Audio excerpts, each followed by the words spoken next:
అగ్గిపెట్టె కాంచి gas బండ దాకా, చెప్పుల కాంచి సెల్ ఫోన్ దాకా, బట్టల కాంచి బంగారం దాకా, బైకుల కాంచి సినిమా టికెట్ల దాకా ఇట్లా ఏది కొన్నా సర్కార్కు ట్యాక్స్ కట్టే తీసుకుంటామబ్బా.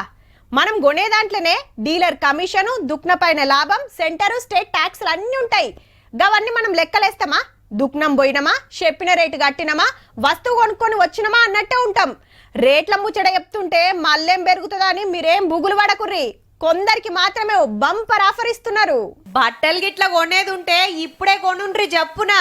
అవునా, ఆఫర్లు డిస్కౌంట్లు ఉన్నాయా అని అడిగారు. రేట్లు పెరగబోతున్నాయి. ఈ ట్యాక్స్ చాలదని ఇంకింత గుంజే పనులున్నారు సెంటర్ వాళ్ళు. 1500 మీద బేరం చేస్తురా అంటే 100కి 18 రూపాయలు బాగా జప్తా కట్టాల్సిందే. ఇప్పుడు 5 రూపాయలేనాయే. ఒకళ్ళ బిల్లు 10,000 దాటిందనుకో 100కి 28 తుట్టి. ఇక పెండ్లీలకు, పేరెంటాలకు లక్షలు పెట్టి కొన్నటోళ్ళకైతే కోసరుసుత గట్టిగానే ఉండేటట్టుంది పో. జిఎస్టీ రూల్స్ మార్చే కార్యం నడుస్తాంది ఢిల్లీలా. ఇంకేది ఫిక్స్ కాలే గాని 21 తారీఖు నాడు ఫైనల్ చేస్తారట.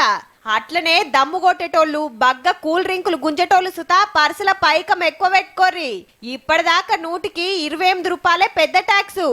దాన్ని 35 రూపాయలకు పెంచే ఆలోచన చేస్తాన్రట.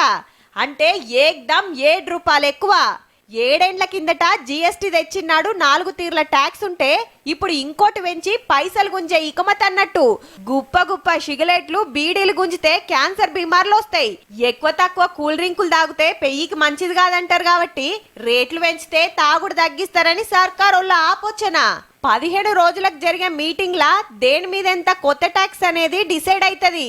ఇట్లా పన్నులు పెంచుడైనా 3వ పారికి ఇట్లా గెలిపించినందుకేమన్నా తగ్గించేది ఉందా సారు?